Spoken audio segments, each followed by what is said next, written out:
Thank you. Thanks so much, Stacy. Good morning, everybody. I'm so happy to be here with you guys. Insight has been here multiple times, as Stacey had said before, and it's really our goal to be a resource for people in the community and to educate people about what it means to have dementia, what it means to care for somebody with dementia, and what we can do about it.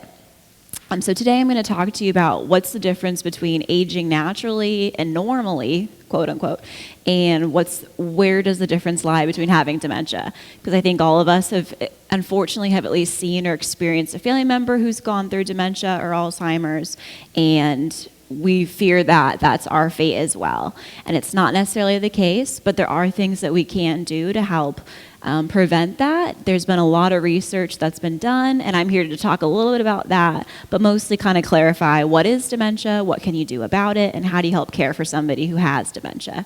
Okay, and please, this is really informal. I'm just here to have a conversation with you guys, so at any point you have a question, just feel free to stop me, okay?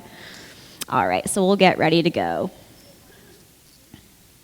Okay, so all of us, as we're aging, there's going to be some normal changes in terms of our memory, in terms of our cognition, how we speak. A lot of our abilities are changing. Some are declining in certain aspects. Our ability to multitask is declining. Our ability to retain short-term memory. A lot of people have issues with multitasking and doing things at the same time, but there's a question that people ask. I lost my keys. I lost my car in the parking lot. Oh my gosh, I'm getting dementia. What's happening? And that's not necessarily the case. We don't want you to fear that. So some typical things that are associated with aging really are difficulty coming up with names. I mean, I struggle with this already, so I really fear my future, but that's very common. And because you're misplacing names or using the wrong name for something, that by no means means you're getting dementia or whatnot. That's very normal. Multitasking, as I said, can be really difficult for people trying to cook and talk on the phone, things like that. And then we also, as we age, we lose the ability to pay attention for longer amounts of time. It's better to keep things shorter and more concise because typically as we age, our attention span lessens, and that's very common. So it's just something to keep in mind and to not be giving yourself such a hard time about not being able to remember or retain what you once used to. It's just a natural part of aging and what our bodies go through. Although our memory, our cognition may be declining, everybody who's healthy and whole in terms of having a brain and a life not facing dementia, they're still able to learn new things. You're still able to make new memories, and you still can retain new information. That's not the case for someone with dementia. They really struggle with learning new things, different items, and trying new things. That can be really difficult. When you're still able, and all of us here are still healthy, you're able to improve upon vocabulary, learn languages, learn new words, and use them in your day-to-day life. Some things that you may all experience, and I know that I do as well, that really affect my memory is stress and anxiety. And there's other outside factors that really can affect your memory. That doesn't necessarily mean you have dementia. If you are dealing with mental illness and you're depressed, that can drastically affect your memory and leave your mind cloudy and unable to recall information that you at your healthiest state were able to. Different medications can have a serious impact on your memory and a variety of nutrient deficiencies. It's really just understanding that these things can all contribute to your memory suffering. However, it does not mean you have dementia. So if you're concerned about your memory and you have questions, you're more than welcome to ask me about them. But it's keeping into account that these may be some factors that are affecting it. It's not necessarily dementia. So what can we do about aging and our cognitive decline? We know that our memory may be losing its strength as we age. So what can we do about it? Again, there's competing research, and researchers are fighting over diet, medications, exercise, what makes the most sense. And right now what we can say definitively is that if we can help modify our lifestyle and understand that we're losing our memory and that that's a normal process of life, that aging includes a different way of thinking and a different way of your brain operating, and adjusting to that, that's really where we can make our lives easier. So it's knowing that it's knowing what works for you. Maybe it's writing things down. Maybe it's asking people to slow down. I mean, I'm one of those people who can just talk and talk and talk, and you have to take into account that some people can't understand that, and that it may take you putting things into shorter steps, and really being clear with what you're asking. And that's just pretty typical for everybody who's aging. It's keeping things in shorter spurts so that people can understand them more. Because again, your attention span is lessening, and it's really trying to get all the important information out in as little words as you can. That can be really helpful. And it's understanding that this is normal, that losing some memory and some ability is very normal, and allow yourself enough time to do things. It may take you longer to do certain things than it once did, and that's okay. It's just understanding that and accepting that. Do not try and hold yourself to this high standard of you once were able to do laundry and cook and talk on the phone, and that's a lot, and you're adjusting, and it's understanding that you're slowing down a bit.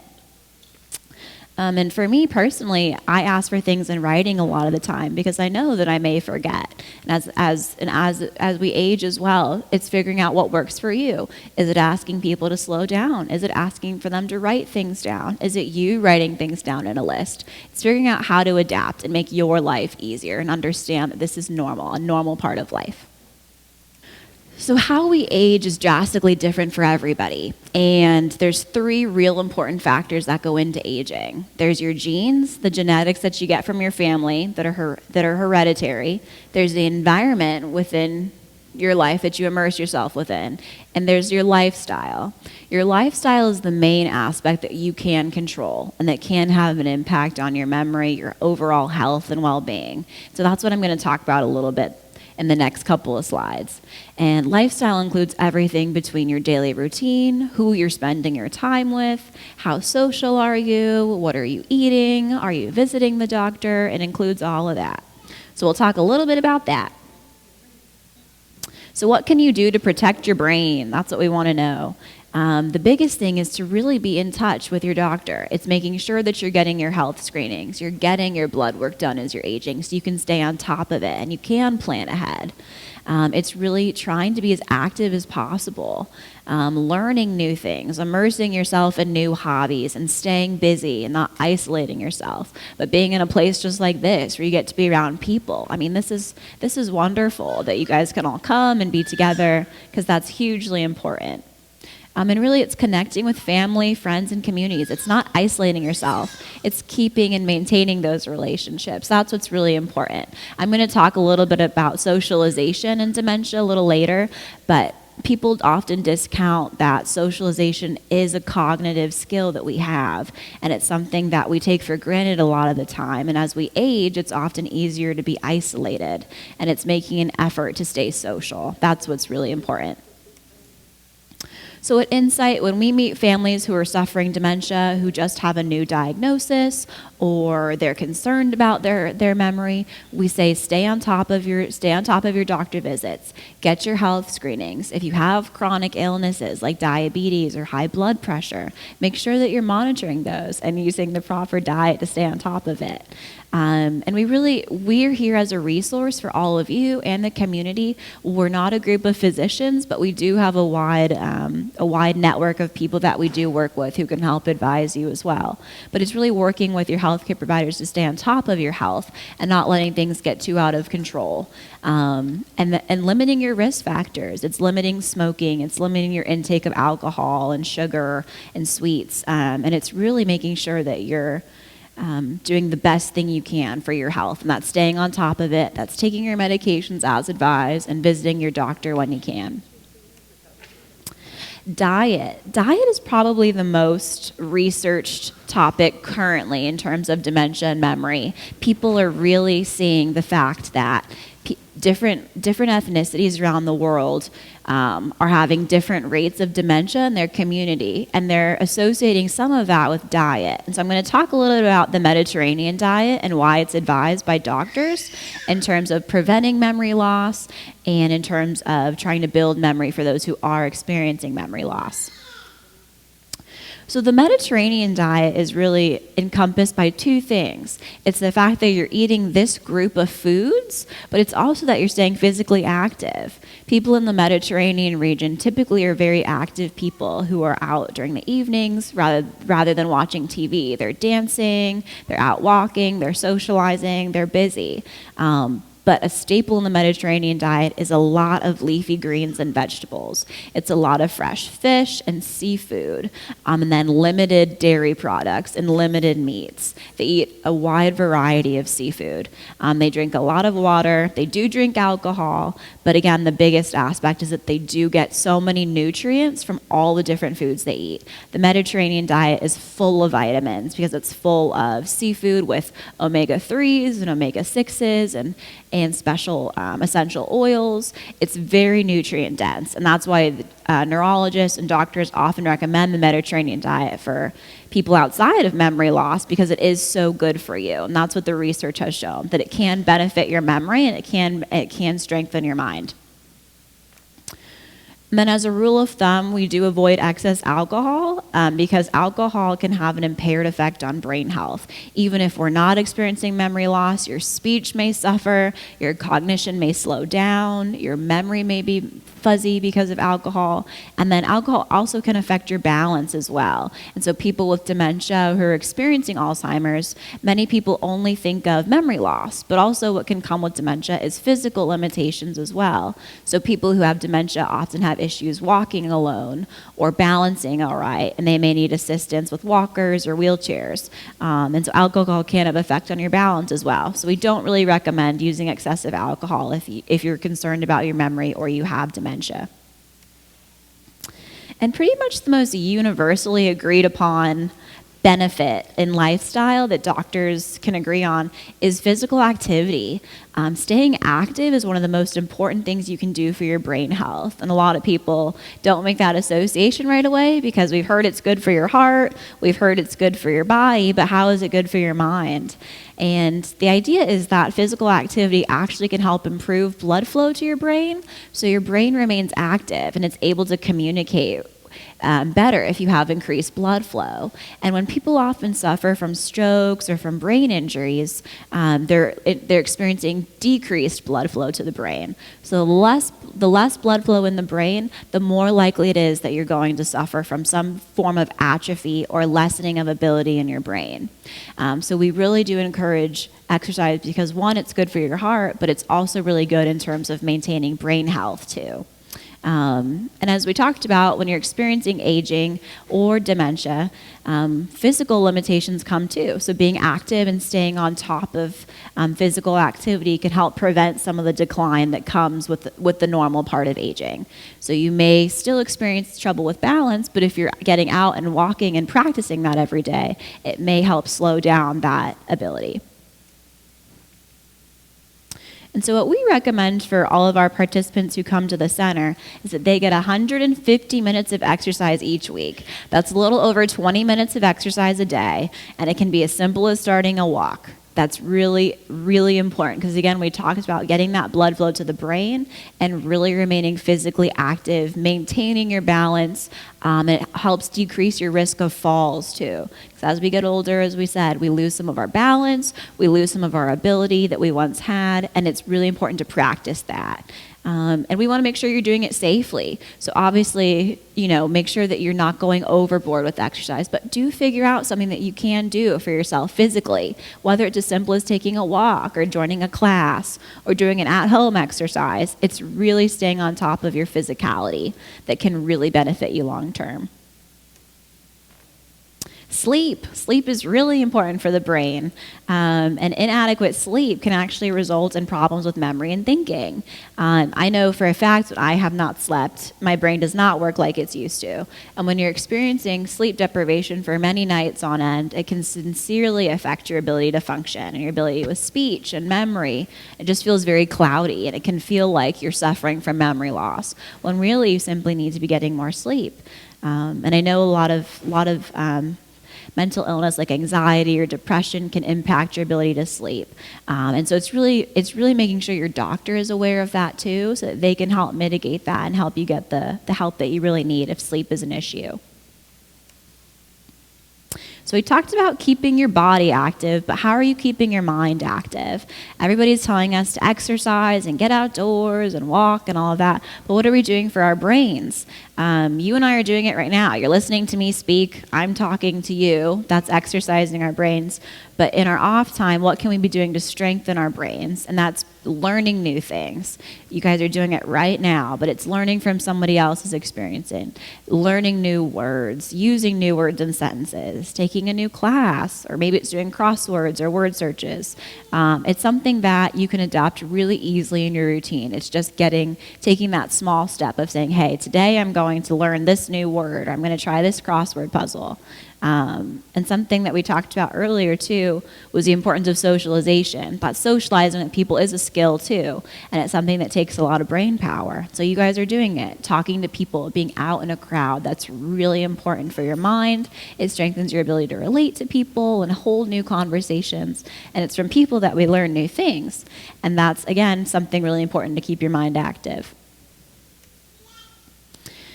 And the reason that I'll talk a little bit about insight at the end, but we're a social center. That's really how we advertise ourselves. We're here to work with people, whether it be outside, like I'm meeting with you guys, or whether it's people coming to our center who need help and support. But it's social activities that are so important when you're facing memory loss. Because one, you're feeling isolated in what you're going through. You're feeling embarrassed that you're losing your memory, that you're not able to do what you once were able to do. And it's finding a group that's understanding and that can help walk you through that. And so what we've actually found in our center is that when people are acclimated, they're happier and they have a group that looks forward to seeing them. And the research supports that too, that social activities are linked to less depression and less health problems. So again, I think this center is amazing, and I think having a group that you can come to and meet with is so important. So continue doing that. And then I don't have in my bag the magic cure for dementia or Alzheimer's with me. I wish I did. But there's little things that you can do, a part of your lifestyle, to help prevent dementia or help mitigate it if you're experiencing some of it. And it's figuring out a small step that you can do, whether it's scheduling an appointment with your doctor, scheduling blood work, whether it's taking a 10-minute walk, practicing your balance, practicing getting outdoors, and it's adding different vegetables to your diet. And maybe it's like we talked about, the lists that help us with our memory and trying to stay on top of what may overwhelm us. It's figuring out what you need. Do you need people to slow down when they're speaking? Do you need to write down what people had told you? It's understanding what you need and practicing that and implementing it in small little steps. You don't have to change your whole life overnight, but you can adopt little steps slowly that may help with your memory. And what I'm going to talk about right now is dementia as a whole. So who here has known somebody with dementia or Alzheimer's? Okay. So unfortunately, most of us do, and most of us have seen or are familiar with it. And it can be kind of a confusing term because dementia is the overarching term that describes the symptoms associated with memory loss. So dementia is really the overarching thing. Alzheimer's is a type of dementia, and you may have heard of that. It's the most common type of dementia. But dementia is simply the very broad term used to describe it. There's many different types, and dementia as a whole impacts both your memory, your functioning, and your judgment. So simply because you're experiencing memory loss, that's not enough to say that you have dementia. You also have to be experiencing some impaired reasoning abilities, and also in terms of judgment and how you make decisions. So I'll give you some examples of what it means to have dementia.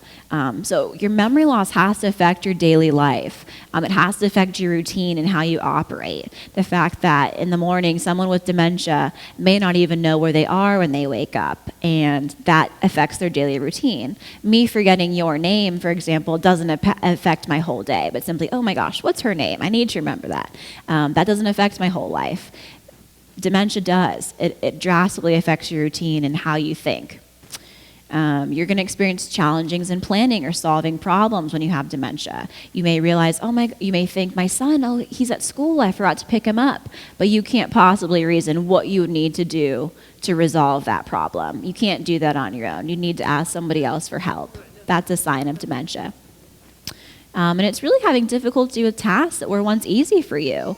That's a telltale sign of dementia. Maybe you were a really experienced tax accountant, and now simply doing a math problem is really difficult for you, and that's a sign of dementia.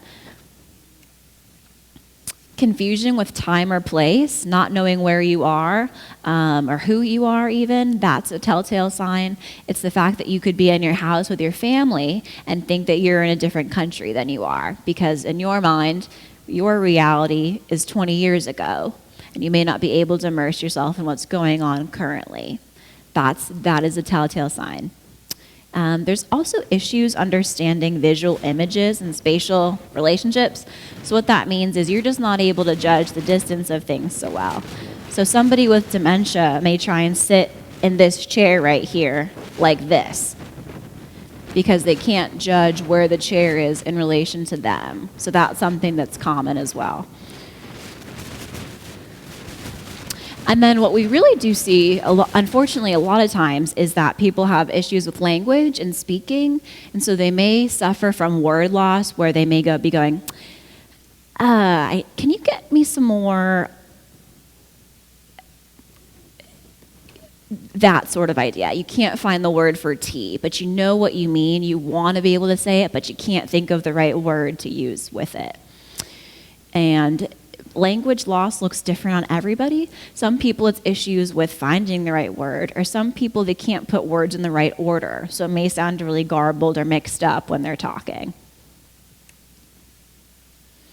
Misplacing things and losing the ability to retrace your steps. So here's the big difference between you and I going, okay, where are my keys? I just put my purse down. Where did my keys go? The biggest difference between you and I and someone with dementia is that they can't possibly retrace their steps or solve that problem. You and I can go, I just got home. I put my purse down over here. Where'd my keys go? Oh, I probably left them in the car, or left them in the kitchen. Somebody with dementia can't do that. Where everyone's forgetful, everyone is operating at different speeds, sometimes under stress. The biggest difference is that somebody who's healthy can solve their own problems. Somebody with dementia needs assistance doing that. They need help and guidance. And it's, again, we talked about judgment. So people may be making unwise decisions. They may be taking risks that are not like them. They may be saying, hey, I'm going to go drive to North Carolina tonight. It's midnight, but I'll do it. That sounds fun. You go, that's probably not a good idea, seeing as you don't drive anymore and it's midnight.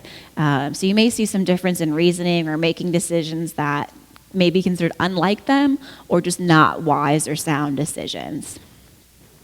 And why I had talked about the importance of having a community and people to join in with is the fact that people with dementia are often embarrassed of what they're going through. They're really ashamed that they're losing their memory and their abilities that they once had. So it's having a group of people that they can trust to share what they're experiencing with and who can really be there for them. And so it's really important to stay social and find people that are willing to support you and help you. And I think this center is a great place. And if you can't find people who are willing to understand and support you, that's us too. Insight is there for you. I can't really stress enough the importance of going to the doctor and staying on top of your health, because the earlier you find out that you may be experiencing memory loss or you have some form of dementia, the more you can do about it. There are steps you can take, and it's really understanding that if we're adjusting our diet and staying on top of our health, we can help slow down the progression, potentially. And it's realizing that dementia can come from other things besides simply Alzheimer's or a solid dementia. It can be related to not having the right vitamins, or having a stroke and having vascular damage in your brain, from related to alcohol and drugs, or depression. You may have an infection that could be clouding your judgment, or your medication may not be properly managed and could be affecting your memory. Those are all things that it takes a doctor to rule out and be able to help understand. And that's why we really suggest, if you're experiencing anything or you're concerned, please do see your physician. And it's really understanding that the earlier on we diagnose you, the proper medications we can get in order. And we can take plans for the future and make steps to plan for what we can do about this, rather than when we're in crisis not knowing what to do. The more time we have, the more we can plan and the more we can prepare. What I want to talk to you guys about too is just the resources that are out there. Before I got here today, there's the Falls Church Center of Aging. They have a whole department with social workers, with physicians and clinicians who are there specifically to work with people who are 55 and older. And if you're experiencing any of these problems or feel that you need assistance, I really advise that you contact them. And if anyone has more questions about that, I'd be more than happy to sit and talk with you all. And there's the National Institute on Aging. They're primarily a research institution, but they do have a lot of tips and a lot of information that you guys may find helpful. And the last thing I'm going to talk to you guys about is Insight as a whole and what we do. So is anyone here familiar with Insight? Has anyone heard of us before? Or? So totally new to you guys? Okay. So what we are is we're a nonprofit day center. So we actually care for people with dementia in one of our buildings. And then we work with our caregivers who are caring for them. So our goal is to educate the community about what it means to have dementia, but also be there to support people who are going through that process. So really, we want to be this resource for families who are going through one of the hardest times of their life.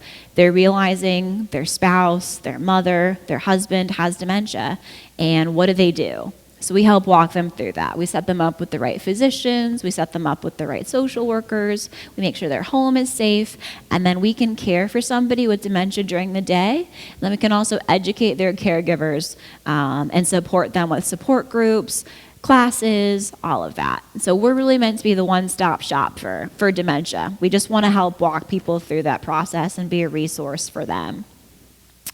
And so I really encourage you guys that if you do have any questions about dementia or assistance that you may need caring for somebody with dementia, or you have questions about yourself, please do come talk to me. I will be here. And it's really my privilege to talk about this and hopefully shed some light on how important and how impactful this disease is, unfortunately, in our community. But again, I don't have a cure for dementia in my little bag, but I do have a community that's there to support you or anyone you know who's going through it. So I just want to thank you guys for listening. And again, I will be here to answer any questions or shed some light on dementia as a whole. So thank you guys. Absolutely. Does anyone have any questions right off the bat? Yeah, go right ahead. Sure. So I don't know if everyone here, she asked the difference between dementia and Alzheimer's, and dementia is so think of dementia as an umbrella, and off of this umbrella is Alzheimer's, frontotemporal dementia, vascular dementia, Parkinson's type dementia, Lewy body dementia. Dementia is a description of certain behaviors and certain symptoms like memory loss, impaired reasoning, social withdrawal. It's a more broad term. There's types of dementia. So Alzheimer's is a certain type of dementia. Does that make sense? Okay. That's a great question. So dementia is diagnosed by typically a neurologist, and what they'll do is they'll do a scan of the brain, either an MRI or a PET scan, and then that'll help shed some light on what's going on. But what also has to be accompanied with an MRI or a brain scan is the behaviors we talked about. So simply seeing a brain scan is not enough to diagnose someone with dementia or Alzheimer's. There has to be some associated behaviors with it. And then what they do once they realize that someone has dementia, it's giving them proper medication. So there's no medication that can cure dementia or Alzheimer's, but there is medication that can help mitigate the effects that come from it. So maybe for people with Parkinson's, for example, they're experiencing a lot of balance issues. So a typical person with Parkinson's may kind of shuffle as opposed to walking with full long steps. And so they may give them medication that will help them with their stride and with their gait and help their body move easier. So there's medications to help with the symptoms, but nothing that can really delay the onset of it. Does that make sense? There's a Parkinson's type of dementia, yeah. There's Parkinson's on its own, which is a movement disorder, and then there's Parkinson's type dementia, which is a neurocognitive disorder, which is a type of dementia. Thank you. Yeah, absolutely. What was your name? Iman. Nice to meet you. Great question. So unfortunately, we're seeing it a lot more frequently in younger people. I would say typically we'll start to see signs within the late 70s or early 80s, but it by any means does not mean that people younger than that do not display signs. So we have people as early as their early 50s, like 55 or 54. And they have some dementia. So it's not as likely or as common, but it can appear. But it is most common in people who are in their late 70s or 80s. But yeah, unfortunately, we are seeing it in a lot younger people. You still have a little time. Yeah, exactly. Does anybody else have any questions? Anything that didn't make sense or you want some more explanation on? Sure. And I'll actually, if anyone who wants one, I'll come pass around a brochure. But Insight is kind of a one-stop shop, as I said. So pass them down. So we care for people, and we also support the caregivers. So at our program, somebody with dementia would come and join us, and they would partake in exercise group, and art therapy, and music therapy. And then in addition, the caregiver would join our support groups, and they would join this community and network of people who are going through the same thing. And we do charge, but we do offer a financial assistance fund too. So we work with low-income families and getting them into the center and getting them the services they need. So if you do know of anybody, we'd be happy to work with them and figure out what we can offer them. Yes, exactly. Exactly. So we do that. And then in addition, we support the caregivers too. So the caregivers can come to caregiver classes and support groups so they can get the help they need. Because the caregivers are going through a lot. They're caring for this person with dementia or Alzheimer's or Parkinson's who has a lot of needs. They're on a lot of medications. They're having a lot of health issues, and they want help and support on what to do. You're welcome. And that's what we're there for. We're there to be kind of an opinion and a support system for people going through this. They do, yeah. And then there is funding that we offer to help get people in who can't afford us. They help with some of the medical costs, but not for the service. So it's scholarships and it's private funding. Absolutely. Thank you for your good questions. We don't specifically offer them, but we work with a lot of communities who do. So if you were, So if you do have questions about that, I'd be more than happy to share some information with you. We will go to the home in terms of planning. So we have a program called Share, where we'll actually drive to you. And if you realize you have a dementia diagnosis, one of our counselors will come out and meet with you. And we can meet with you and the loved one with dementia and figure out what are the next steps. What do they want long term? What do they want health-wise? What are their wishes and how do we honor them? And we'll do that at the home. But in terms of actual care, we use other providers. Yeah. All right, I'll take the microphone off. So if you guys do want to come talk to me personally, I will be here, okay?